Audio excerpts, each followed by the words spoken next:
All right, I'm settled in, back from Philadelphia just about an hour ago, maybe a little bit more. I got off of the 6 hour and 3 minute flight across country back in San Francisco.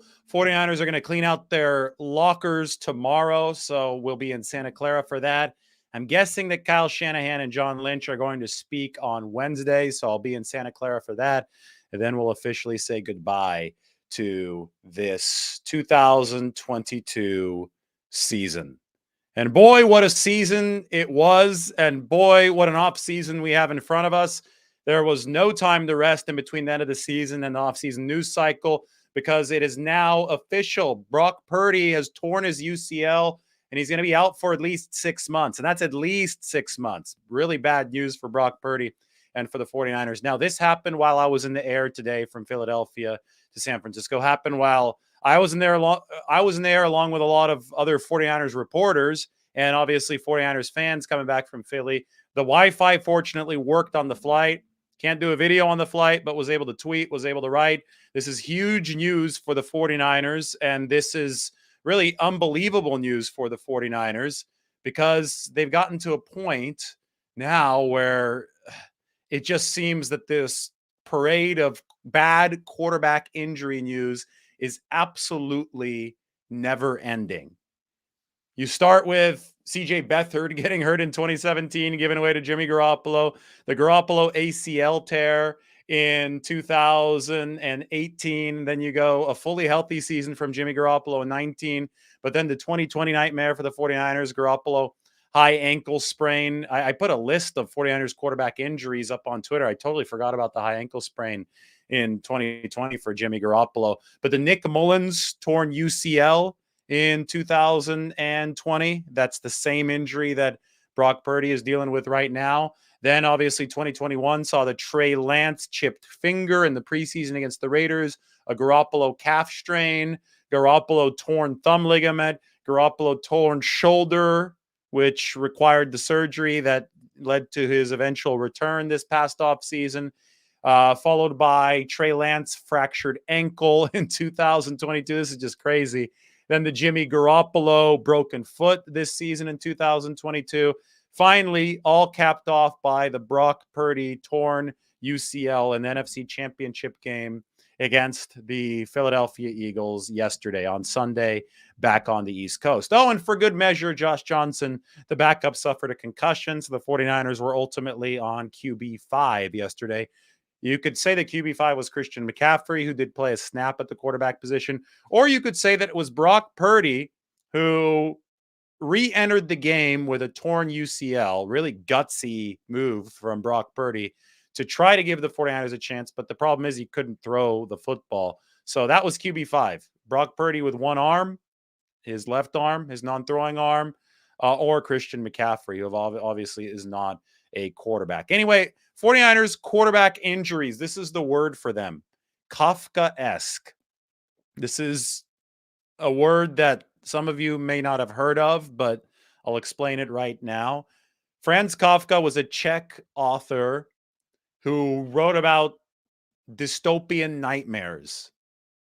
And he wrote so powerfully about nightmares and about just terrible experiences, never-ending circles of pain and doom, that an adjective was made, which obviously includes his name. And that adjective is Kafka-esque. So Kafka-esque, the definition, this is straight from the dictionary, is having a nightmarishly complex, bizarre, or illogical quality. Nightmarishly complex, bizarre, or illogical. That's what Kafka-esque means. Well, the 49ers QB injury situation is Kafka-esque. One more time, I actually made text titles for this. 2017, Beathard destroyed on a bad team. He was taking 12 to 16 hits a game. Garoppolo replaced him. Garoppolo tore his ACL in 2018. I forgot to make the text title for Garoppolo 2020, but 2 high ankle sprains. Mullins UCL tear. Garoppolo 2021, multiple injuries, including 2 separate throwing arm tears, thumb and shoulder that he played through. Lance chipped finger, which obviously was a big point of discussion, arm fatigue and everything that it might have affected down the road. And then 22 fractured ankle, broken foot, Purdy torn UCL, Josh Johnson concussion. This is what the 49ers have been dealing with. And then this is the latest. Here's Brock Purdy with the torn UCL. There's only been one season that the 49ers under Kyle Shanahan have had without a quarterback injury, and that was in 2019 with Jimmy Garoppolo. So, there naturally right now is a lot of blame on Kyle Shanahan because people are saying he is the one common link between all these injuries, right? You have different players, different quarterbacks, but the same coach. So people are saying, okay, well, maybe Kyle Shanahan isn't running the proper scheme or isn't focusing enough on pass protection to get his quarterbacks and keep them healthy. To that, I would say, well, if you look at the individual nature of all these injuries, yes, they've become on quarterback contact due to quarterback pressure, due to pass rushers coming in and hitting these quarterbacks. But there's still a, degree of bad luck here, regardless of whether or not the 49ers pass protection was bad or good and in each situation. And pass protection too does rely on the quarterback as well, right? Release time, something we saw with CJ Beathard, took him forever to get rid of the football. Because of that, he took more hits and ultimately was pummeled out of a football game. So, I don't think that it's really fair to say, oh, only Kyle Shanahan's quarterbacks get injured. Quarterback injury rate was through the roof this season around the NFL. We saw more QBs play this season than in any other season in NFL history because there's so many injuries. So I think in general, it's an O-line is overmatched by D-linemen problem around the league. And the 49ers actually objectively improved their pass protection this season, although they started really struggling over the past 2 weeks against the two best pass rushes in football. That being said, for all the criticism that's coming Shanahan's way, whether or not it is fair, improving pass protection is always a good idea. This is something I've been saying for years, right? The 49ers need to improve their pass protection. And people yelled at me a couple years ago because there's an irrational amount of hatred toward Jimmy Garoppolo. And they said, well, if you're talking about pass protection with Jimmy Garoppolo, you must somehow be a Jimmy Garoppolo apologist. And it's like, no, I just understand football. And in football, you need a good offensive line and you need a good pass protection, especially in this day and age. This day and age is crazy. We saw the most quarterbacks play ever in any NFL season across the entire league. So that shows you that the pass rushers are outpacing the pass protection, and the pass protection does need to get better. But then you look at the 49ers, and obviously the game yesterday probably should have taught them a lesson if they didn't know it already. Philadelphia has one of the best offensive lines in the league. The Eagles certainly look good on that O-line against the 49ers. That helped them win this NFC championship. They got the big boost from the 49ers QB injuries, but there's something to be said about the fact that the Eagles also earned the number 1 seed behind that offensive line. So, 49ers can learn a lesson there. 49ers can learn a lesson from the Philadelphia defensive line, which was absolutely relentless, looked a lot like the D-lines the 49ers used to put together in 2019, week in and week out. If you put 2 and 2 together, you want to become better on your own offensive line and you want to better block what Philly was bringing yesterday, improving the O-line is always a good idea. And I think that there's a good chance that this parade of injuries that I'm cycling through the screen right now, I think there's a good chance that the 49ers would have avoided some of them with a better offensive line. Anyway, improving pass protection is always a good idea, but we have to move on now. And we'll talk about that this offseason. Obviously, it's going to be a big talking point surrounding this 49ers team. But as we move on, we need to talk about the 49ers quarterback options.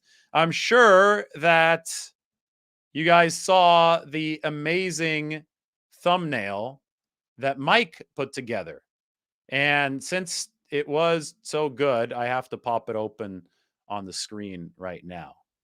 Give me a second because this is some of Mike's best career work. Absolutely sensational. How do I share the screen here? Okay, share screen. Let's find Mike's work. Let's put it up there. Boom. I mean, isn't this remarkable? I was thinking, I was texting with Mike. I was on the plane home from Philly, and I was like, how do you best illustrate what the 49ers are dealing with right now, because all four of the quarterbacks currently on the roster, which is the guys that are pictured minus Tom Brady, Josh Johnson is on the roster, but all four of the guys currently on the roster are hurt. We're entering an offseason in which the only quarterback who is under contract for next season, who has a chance to be ready for OTAs, is Trey Lance, the guy on the left. Tom Brady rumors are alive and well because of this fact. And Brock Purdy is obviously in the news because of the UCL diagnosis today after the MRI. And if Tom Brady is in the news as a rumor possibility for the 49ers, Jimmy Garoppolo is going to be there too, because you can never rule out the guy who defied everyone's expectations and ended up re-signing with the team this past season. So I asked Mike, like, how do we encapsulate the madness that's going to be in front of us? And I was just thinking about all the different quarterback names and possibilities out of the 49ers. And I said, this is the offseason Mount Rushmore of 49ers quarterback possibilities. And I was like, that's not a hard Photoshop to make. Can we make a Mount Rushmore of 49ers quarterback possibilities this offseason? Obviously, Lance under contract, so much invested in him. Obviously, Purdy out for at least 6 months, but in the center of attention.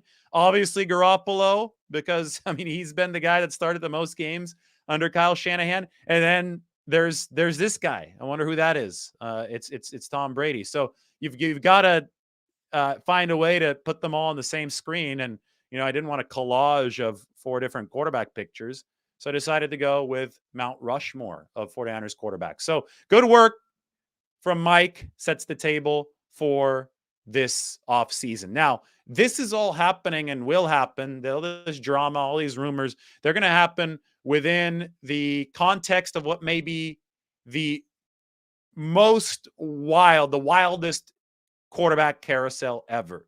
So many teams are going to be looking for new quarterbacks. Quarterbacks may change teams at a record rate, and the 49ers are going to be the headlining attraction. So buckle up. This is going to be crazy. Now, I mean, if we're going to be talking about Tom Brady, the 49ers salary cap space for either Brady or for Garoppolo would likely require either of those two quarterbacks to take a massive discount. The 49ers currently have $217 million in liabilities for only 35 players on the books next season. And they just released the salary cap size for next year. It's like mid 220 millions, like 224, 225 million next year. So the 49ers, we're going to have to factor in carryover. I'm going to do all those numbers on the spreadsheet as we approach this offseason. But as of right now, looking at it in a non-carryover fashion, the 49ers have only roughly 10 million in salary cap space left, with a lot of outstanding business to take care of, right? Nick Bosa extension, Brandon Ayuk extension. There's a chance that you could structure both of those to lower the cap hit for 2023. But then you start talking about potential free agents that you want to bring back. And that might be Mike McGlinchey at right tackle, might not be. I don't know. Jimmy Ward, maybe not, probably not for Jimmy Ward based on the way he was speaking. Bottom line is that you only have 35 players under contract, and you're going to have to get to at least 53, right? If you're the 49ers to field a team next year. And you only have like 10 million to do it. So you're going to have to play financial Tetris. And that's where the background of the 49ers preferring quarterbacks on rookie deals comes in. And that's where, Tom Brady, I think Ian Rappaport said today that he doesn't think Tom Brady would take anything less than 30 million per year. I don't know if the 49ers can fit that while still maintaining a robust roster around Tom Brady. And you defeat the purpose of a 46-year-old Tom Brady on your team if the roster around him is decaying because he can't pay anybody else. So I think Tom Brady would have to come at a significant discount for the 49ers to even think about that. And Jimmy Garoppolo too, because Jimmy Garoppolo, guess who was number 1 DVOA out of all quarterbacks this season? All the dust has settled. I guess we still have the Super Bowl to play, but counting everything up until now, guess who was the most efficient quarterback this year in the NFL based on defense adjusted value over average? It was the guy up here on the 49ers QB offseason Mount Rushmore on the right. It was Jimmy Garoppolo, number 1 DVOA. Purdy was like at 7 or 8. I don't know how. I need to check to see how Purdy's outing yesterday with one arm helped or hurt him. But Brock Purdy was really damn efficient. The thing about Jimmy Garoppolo is that he was even more efficient and was playing his best football So he probably, I wouldn't be surprised. Let's put it this way: if Jimmy Garoppolo, wanted to go somewhere where they're willing to pay him more money while he's still in his physical prime, so he could really put some of his best football on tape. He doesn't want to be part of the wild 49ers quarterback carousel anymore. Now, I don't know if that's how Jimmy Garoppolo is actually thinking right now. I did see him in the locker room yesterday. I think he's going to weigh all of his options moving forward, but there might be a shot for him to cash out moving forward, especially considering the fact that the only Shanahan season without a QB injury is 2019 Garoppolo. I think what all these injuries that have happened, all these 49ers quarterbacks, most recently Purdy and Josh Johnson yesterday, it only makes Garoppolo look more durable than I know he's saying Garoppolo has been durable over the course of his career, but this is wild to me that the 49ers just seem to have this injury bug in their quarterback room that has just avalanched them year after year after year, with the one exception being 2019. But anyway, if you're going to keep Garoppolo or Brady, if that's the way that this is going to play, the 49ers would need a big discount taken by either of those guys. Because you look at the Purdy Lance situation. Both of those guys are on rookie deals. That allows the 49ers to fit those contracts while also taking care of all the other financial business that I talked about. So I think in an ideal world, Purdy was playing so well. Remember, it was amazing how well he was playing over those 8 games. At the start of that 8-game stretch, the Tom Brady talk was intense. I mean, at the very first start, Brock Purdy was playing against the Tampa Bay Buccaneers, and everybody was taking photos of Tom Brady taking photos of 49ers historical artifacts at Levi Stadium, because it really seemed that Tom Brady was trying to project his interest and potentially come into the 49ers next year. And everybody was like, okay, will the 49ers do it? Will they not do it? Because obviously Jimmy Garoppolo wasn't under contract anymore for 2023, and nobody knew who Brock Purdy was. But just think about what's happened in the 2 months since then. Brock Purdy put together such a good stretch of football that people forgot about the Tom Brady possibility altogether. But the injury yesterday to Brock Purdy and the news today that he's going to be out for at least 6 months, combine those two things, Tom Brady talk has resurrected. And you could see why, because you go back to early December and how Tom Brady was acting around all the 49ers royalty at Levi Stadium when his Tampa Bay Buccaneers came to town. So you have to wait and see at this point. You have to wait and see how this develops this offseason, because Brock Purdy's not going to be available. This was a critical offseason for him. And the reason that I go Mount Rushmore with this is, well, because it's just such a wild situation with so many different variables. Obviously, the 49ers invested a ton into this guy, into Trey Lance. Obviously, they haven't seen a whole bunch of him over his first 2 seasons in the NFL. But the news with Brock Purdy put Trey Lance right back into the QB1 driver's seat. Or do they go outside? And by outside, I would even mean Jimmy Garoppolo, because Garoppolo currently isn't under contract for next season. So they could go outside with a familiar guy. They could go outside with a less familiar guy in Tom Brady. Or do they go to a stopgap guy that's not going to make nearly as much as Garoppolo or Brady, but it's not worth putting them up here on Mount Rushmore because they're not named Garoppolo or Brady. The Mount Rushmore, those are the 4 guys that we're most familiar with right now when we're talking about the quarterback position of the 49ers and all the rumors. Either way, buckle up for the wildest 49ers offseason yet. It is going to be crazy. The variables are plentiful, and Brock Purdy is the one that suffered the really bad news today with the UCL after the injury. He's the one whose stock, obviously, right now, as far as probability to be the guy for the 49ers next year, has most recently dropped. But if we've learned anything from covering this team recently, it is that anything can happen in the NFL. So it's hard to forecast this stuff, but it certainly is fun and pretty easy to talk about it. So let's take a look at some of your questions. If you guys have any questions, we will answer them right now. Hope everybody's well. I'm really tired. 6-hour flight from Philadelphia. Just got off. Do a show for you guys. Sat down here. Had to plug everything in. Get going. Headed out to the facility tomorrow. Brady is old. You don't get better the following year when you were old. Says no representation. Well, That's what everybody thought back in 2019, and then he got better in 2020 with Tampa. A lot of this has to do with supporting cast, especially with somebody like Tom Brady. Obviously, the 49ers would probably have a good supporting cast. I think the supporting cast declined over the years with Tampa Bay. And that's why Tom Brady looked significantly worse this season than he did when they won the Super Bowl. Now, Brady's also older, right? So I think that was also part of the reason of the decline. But if you're the 49ers, you'd have to uh, weigh the power of your roster. If you think your roster can elevate an older Tom Brady, he obviously would have been better than what the 49ers threw out there yesterday behind Brock Purdy, especially after Josh Johnson. But that's not why you'd sign a guy to bigger money, right? He would have to justify the expense for the 49ers, and that's a calculus they would have to make at this advanced age for Tom Brady. Imagine Brady chance at Levi's. That would be crazy.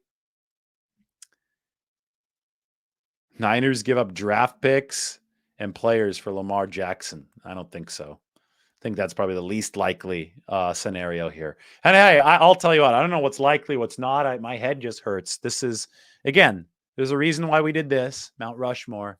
It's because we have entered 49ers QB fever dream. That's going to be this offseason. 49ers QB fever dream. And, we could also say that the 49ers QB injury situation is Kafka-esque. A Kafka-esque fever dream for the 49ers. Now, maybe it all ends up with a really happy ending. Maybe they do pick up Tom Brady and win a Super Bowl. Wouldn't that be something? Channel would blow up. I know that for sure. A lot of people would be watching that kind of stuff.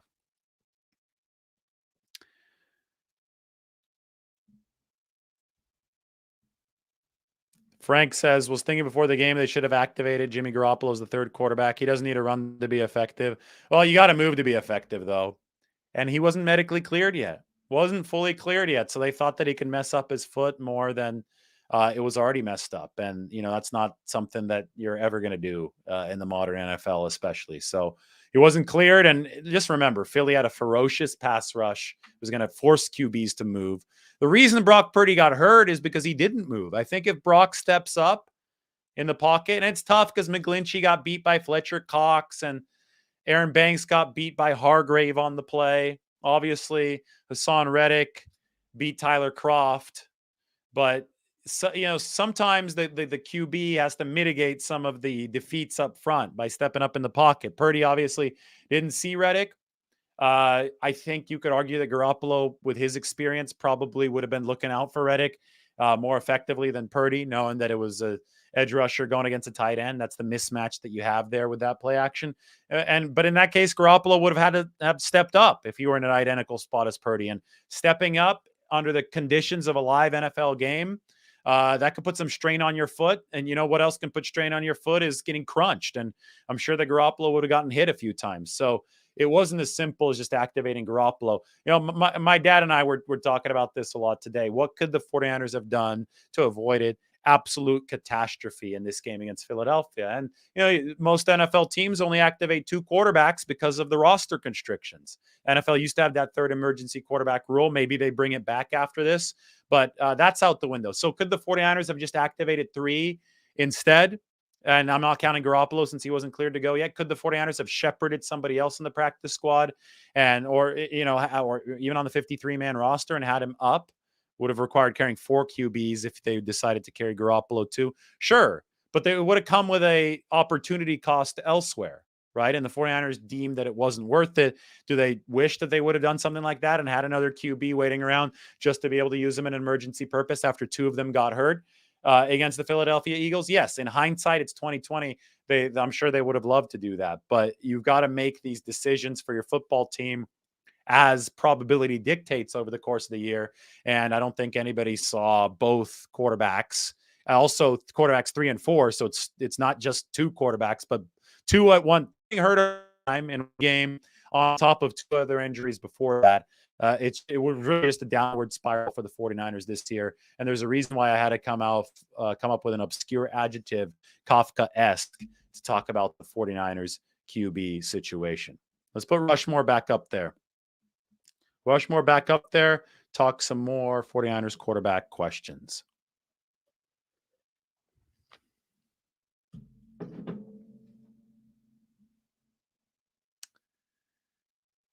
All right, let's see. Yeah, smash that like button. If you like the thumbnail, smash the like button. That's for sure.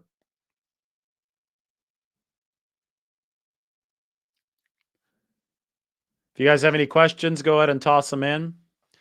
We're about to enter a crazy off season.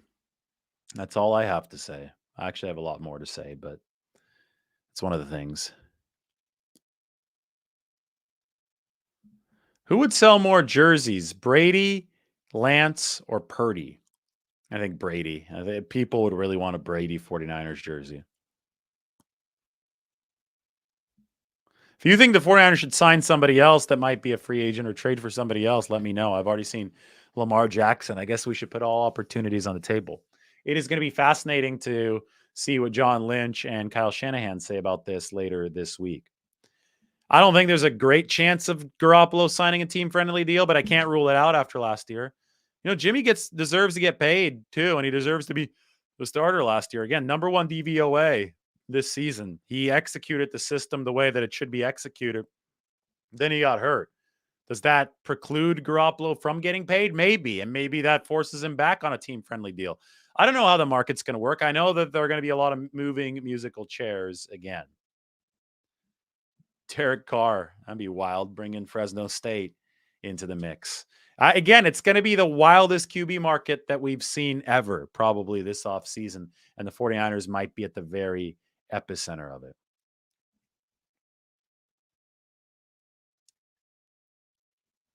Well, yeah, of course you can afford to pay Brady at $8 million per year. But to me, it seems like a complete pipe dream to expect Brady to play for $8 million per year. That price tag may be closer to 25 to 30 million per year. Now, if he takes a massive discount, so be it. That's great. But I don't know if that's realistic right now. Isn't a contract extension for Bosa and right tackle, who might be McGlinchey, priorities over paying big money for Brady? And what would that do to Trey's development? Well, first of all, they could save money in the short term through extensions for Bosa and potentially Brian and Ayuk. I think that would be higher up on their list. Yes, they have a lot of business to take care of. Even Brady would need really good pass protection because he would be 46. There is a lot to juggle here if you're the 49ers, which is why right now we're just having fun with Mount Rushmore memes or photoshops. But we have to talk to Kyle Shanahan and John Lynch about this. We have to get a feel for where the 49ers are, because right now they may not even know their plan. They just suffered the big punch, right? They took the big blow with the Purdy injury. Now they have to stagger a little bit, regather themselves, and move forward with some confidence. And right now they're probably drawing up their plan. They haven't even talked to the media since the Brock Purdy diagnosis. So we're still waiting.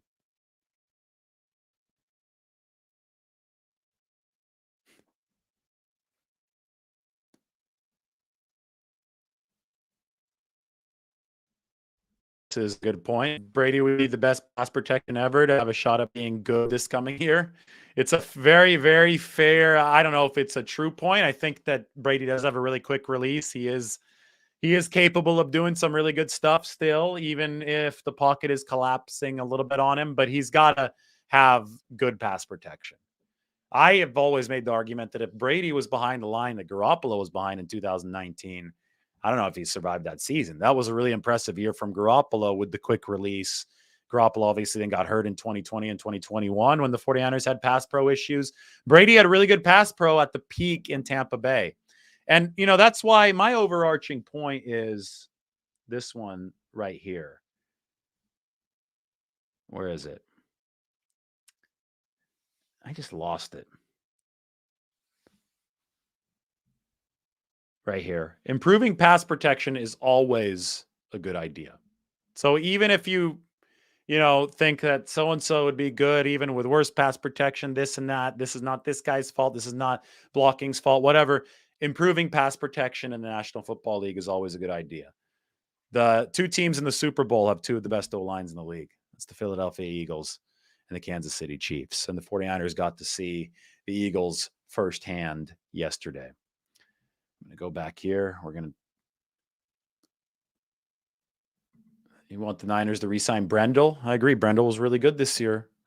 It's going to be a big offseason, guys. We're going to cover this in depth over the course of the next few months. There's going to be so much to talk about when it's not right now. We're in the fog of war. Everything is flying around. We're getting more information. We now know that Purdy was on the bad side of the news. Maybe not the worst case. We'll see if it's going to be a Tommy John reparation or if they're going to do the less intrusive surgery, which could be quicker, but at least 6 months for Purdy. Wipes out the offseason, forces the 49ers to go back to this QB drawing board. Now, Lance, people want to talk about Lance. We'll see where Trey Lance is. He remains one of the biggest mysteries that there is in the NFL. I've seen him so little because of the 2021 plan and then the 2022 injury. He's now in year 3 of that rookie contract, and we still don't have an accurate gauge on Trey Lance. So that's going to be, something to watch this offseason. Where do the 49ers feel Lance is in his development? I thought it spoke, Kyle Shanahan spoke volumes in week 2 when he was running Lance on every single down or almost every single down and wasn't throwing him much. Probably meant that he needed Lance to still refine some of the drop back passing game before he was able to deliver in rhythm with the 49ers offense. But, we'll sit back and we're not going to be that judgmental. I think that's probably what that meant. But maybe Lance was close to turning a corner as far as his passing went. The problem with the week 2 injury is that we'll never know. Maybe we will if Kyle Shanahan talks about this at some point. But as of right now, we don't know where exactly the 49ers believed Lance was in his development, coming straight from the horse's mouth. We didn't hear Kyle Shanahan actually say that. We had to speculate based on his usage. So Lance is obviously somebody they invested a tremendous amount in. Again, he's the only contracted QB who has a chance for OTAs, which is a massive reversal. And that's happened only because Brock Purdy is hurt now. Yeah, I think the 49ers had it the way they wanted to. They'd have both Purdy and Lance playing good football, and those are the 2 guys they'd keep, and they wouldn't have to worry about anybody else because the cap situation would be taken care of by those rookie deals. But the world is not a perfect place, and the 49ers now have to deal with the reality of a Brock Purdy injury, and that's opened up the possibilities of QB Mount Rushmore. All of this comes ahead of what might be a historical QB carol in the NFL. It's crazy, and the 49ers are going to be at the epicenter of it. All right, I'm going to go back to questions. Drink a little bit of water.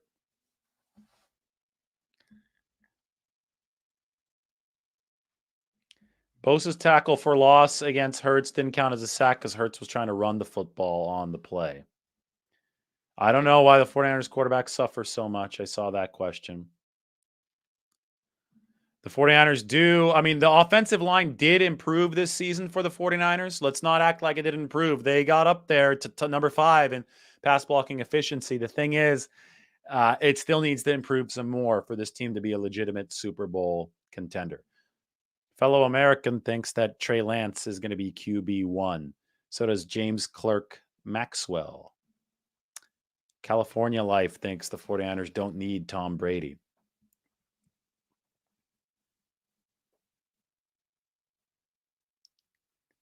Raul wants the best quarterback position possible. Remember, quarterback depth also important. Everybody getting hurt.